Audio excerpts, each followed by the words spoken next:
Well, shifting gears now, the podcast space has surged with platforms from Spotify to iHeartMedia pouring money into the audio-only medium. But a new startup is looking to disrupt the status quo with fresh programming that's betting big on overseas content. Let's bring in our very own Allie Canal, who's standing by with two special guests. Allie.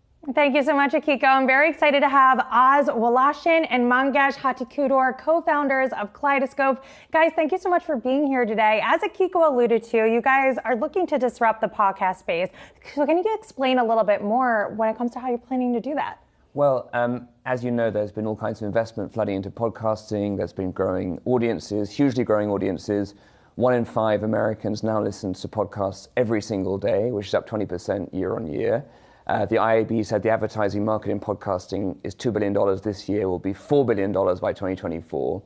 And yet we feel like a lot of the content is somewhat homogenous. On the one hand, you have very dark true crime stories, and on the other hand, you have personality-driven talk, expansion of talk radio essentially in podcast form. But we saw this clear blue ocean to do international adventure stories, global stories that you can listen to with the whole family, and bring the best of narrative podcasts from around the world and introducing them to US audience. And we've seen this work in streaming too, right? With Squid Game and Money Heist exploding in the US. So when you guys are sourcing for content, what do you look for to make sure that you can have a piece of podcast go viral in the US, resonate with US audiences? And from an economic standpoint, is it cheaper to produce things overseas? Because we've seen Spotify struggle with that. Yeah, it can be cheaper. We certainly, we're doing a production out of Greece, and we've got a Greek team there. We're doing shows out of India and England, and so the economics are definitely easier. But in terms of the content, we're just looking for things that people want to evangelize. I mean, podcasting is such an intimate medium, and people wear their podcasts like their identity. And so shows, like our first show is called Wild Chocolate, and it's about an Indiana Jones of chocolate, essentially. And these rare cacaos that are on the edges of the Amazon. And it's an adventure story, but it's about the environment too. And it's just really, really fun. And the idea that it isn't dark true crime and it isn't just a chat show, it's something in between that you can really see and feel the way you see a movie. So how much room to run do you think there is when we talk about the podcast space? Because we have guests on the show, and as we're mentioning, there's a lot of different formats. There's a TV rewatch podcast. There's a true crime.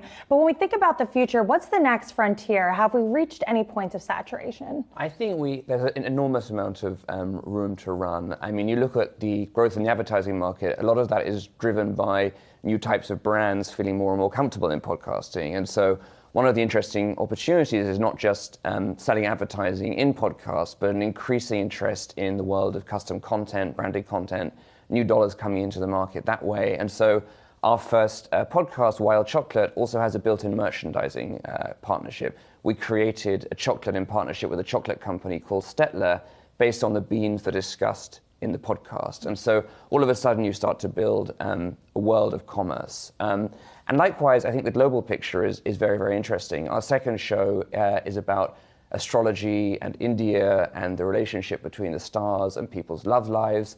And there's a whole world of South Asian content consumers in the US, in diaspora, but also in India, who haven't been programmed for in this way in audio before. So we're really excited to tap all these new latent big audiences. Real quickly, we only have about a minute here, but when it comes to the slowdown that we've seen in advertising and the macroeconomic environment, how does that impact your business and how are you safeguarding it? I think there's a flight to quality, and we've seen what's happened with the Twitter advertisers pulling out or pulling back. So having brand safe spaces is very, very important. And you know, our business doesn't just rely on advertising. We're also very interested in the IP stuff. You look at 2 of the biggest streaming shows this year, The Dropout about Elizabeth Holmes and We Crash about Adam Newman. Who knows, maybe one day there'll be a podcast about SBF that becomes, absolutely. Are you kidding becomes a must-watch series of next year. All right, well, there's certainly a lot to look forward to. Woloshyn and Mangesh Hattikudur, co-founders of Kaleidoscope, thank you both so much for being here. Akiko, back to you. Okay, Allie, thanks so much for bringing us that interview.